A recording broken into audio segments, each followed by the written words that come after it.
বিশ্বকাপ ফুটবল এখন রূপ নিয়েছে চরম উত্তেজনায়।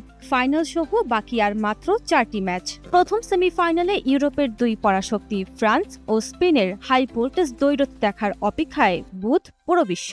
তবে এই মেগা ম্যাচের আগে মাঠের ফুটবলারদের ছাড়িয়ে আলোচনার আলো কেড়ে নিয়েছেন একজন। তিনি এল সালভাদোরের অভিজ্ঞ রেফারি ইভান বার্টন। ফিফার সিদ্ধান্ত অনুযায়ী এই বিগ ম্যাচের পরিচালনার গুরু দায়িত্ব থাকছে তার কাঁধেই।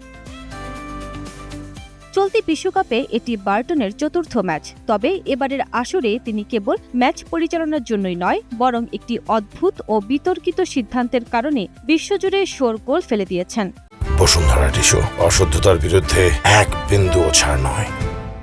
গ্রুপ পর্বে তুরস্ক আর প্যারাগুয়ে ম্যাচের প্রতিপক্ষ ফুটবলারের সামনে মুখ ঢেকে কথা বলার অপরাধে VAR এর সাহায্য নিয়ে প্যারাগুয়ের মিগুয়েল আলমিরনকে সরাসরি লাল কার্ড দেখান তিনি। বিশ্বকাপের ইতিহাসে মুখ ঢেকে কথা বলার দায়ে লাল কার্ড দেওয়ার এমন ঘটনা এটাই প্রথম। বিতর্ক পাশে সরিয়ে এই ম্যাচের মাধ্যমে নতুন এক ইতিহাস করতে যাচ্ছেন বার্টন। পুরুষ বিশ্বকাপের ইতিহাসে প্রথম এল সালভাদোরীয় রেফারি হিসেবে সেমিফাইনাল পরিচালনার অনন্য মাইলফলক স্পর্শ করবেন তিনি। মাঠের লড়াইয়ে তার সঙ্গী হিসেবে থাকছেন স্বদেশী ডেভিড মোরান ও অ্যান্তনিও পুপিরো। আর চতুর্থ রেফারির ভূমিকায় দেখা যাবে সুইডেনের গ্লেন নিউবার্গকে। এখন দেখার বিষয়, এমবাপ্পে ইয়ামালদের হাই ভোল্টেজ ম্যাচে বার্টনের বাঁশি কতটা নিখুঁত থাকে।